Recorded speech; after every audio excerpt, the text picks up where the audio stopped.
मित्रों नमस्कार, मैं अशोक झा आप सबको मार्केटिंग मंत्रा के इस सेशन में स्वागत करता हूं।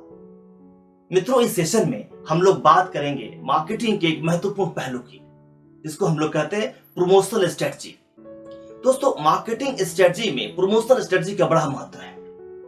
ये वो माध्यम है जिसके सहायता से एक मार्केटियर, एक मैन्युफैक्चरर, एक कंपनी अपने प्रोडक्ट को सेल्स को बढ़ाता है, उसके रेवेन्यू को बढ़ाता है, अपनी ब्रांड इक्विटी को बढ़ाता है और साथ ही साथ ब्रांड को रिकॉल करने की क्षमता को भी बढ़ाता है। दोस्तों आपसे मैं पूछता हूं कि आप अगर एक बिजनेसमैन है, एक प्रोडक्ट मार्केट में ला रहे हैं, आप क्या करते हैं? रिसर्च करते हैं मार्केट में इसका, और उसके हिसाब से आपने एक अच्छा सा बढ़िया सा प्रोडक्ट ला दिया। आपने प्राइसिंग भी अच्छी रख ली कंपटीशन के हिसाब से, आपने प्लेस भी डिसाइड कर लिया कहां इसको बेचना है। लेकिन आपको पता है कि जब तक इसकी अवेयरनेस उस कस्टमर तक नहीं पहुंचेगी, आपके टारगेट सेगमेंट तक नहीं पहुंचेगी, ये माल आपका नहीं बिकेगा। सुना है ना, जो कहते हैं जो दिखता है वही बिकता है। जी हाँ, जो दिखता है वही बिकता है।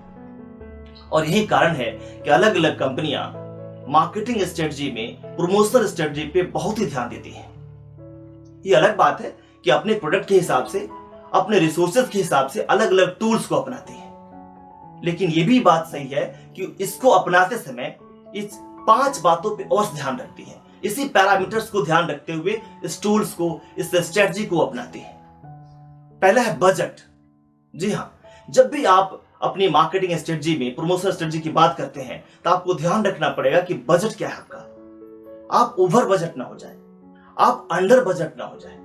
अगर ओवर बजट हो गए तो जाहिर सी बात है, प्रमोशन तो हो रहा है लेकिन प्रोडक्ट ही मार्केट में नहीं आ रहा है, आप लड़खड़ा गए हैं। अगर आप अंडर बजट हो गए तो आपने खर्चे तो किए लेकिन उसका इंपैक्ट नहीं पड़ा मार्केट पर, उसका इफेक्ट अच्छा नहीं हुआ और सेल्स आपका नहीं बढ़ा। इसलिए ध्यान रखिएगा बजट का, अपने रिसोर्सेज के हिसाब से क्या बजट लगानी है। दूसरा है मैसेज। आप क्या संदेश देना चाहते हैं, आपके प्रोडक्ट में क्या यूएसपी है, आप क्या बताना चाहते हैं अपने कस्टमर्स को, अपने टारगेट सेगमेंट को, यह आपको डिसाइड करना है। इसके लिए पूरी चिंतन करिए, सोचिए कि आपका प्रोडक्ट कंपटीशन के में आपके जो प्रतियोगी जो प्रोडक्ट बनाने वाले हैं उनसे कैसे अलग है। आप किस पॉइंट को कस्टमर के पास ले जाएंगे ताकि कस्टमर अट्रैक्ट होगा। तो मैसेज क्या देना चाहते हैं ये वेरी क्लियर होना चाहिए। तीसरा है टारगेट और टारगेट सेगमेंट। मतलब आपका टारगेट क्या है, आप क्या चाहते हैं। आप चाहते हैं कि आपके साथ कस्टमर लंबे समय तक जुड़ा रहे, आप चाहते हैं कि ब्रांड इक्विटी बढ़े, या आप चाहते हैं कि एक टाइम फ्रेम में आपका प्रोडक्ट अधिक से अधिक बिके। आप क्या चाहते हैं, ये आपका टारगेट होगा। और टारगेट सेगमेंट क्या है आपका, आप किसको बेचना चाहते हैं, किसके लिए प्रोडक्ट बनाया आपने।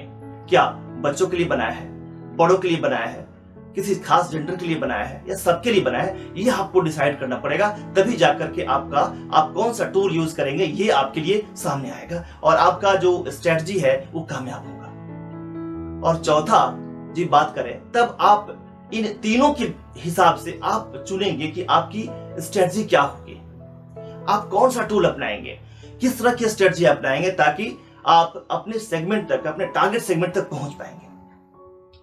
और मित्रों पांचवा, आप जानते हैं कि समय बदलता रहता है हमेशा। आप जो निर्णय आज लेते हैं कल शायद उसमें आपको सुधार की जरूरत पड़ती है। तो आप जो भी स्ट्रेटजी आपने अपनाया है उसका रिव्यू करते रहिए और जैसे ही लगता है कुछ इसमें सुधार की जरूरत है, बिल्कुल सुधार करिए। तभी जाकर के आप अच्छी तरह से अपने प्रोडक्ट को अपने सेगमेंट तक पहुंचाएंगे, आप बेचेंगे, आपका रेवेन्यू बढ़ेगा और मार्केट में आपका पोजीशनिंग अच्छी हो जाएगी।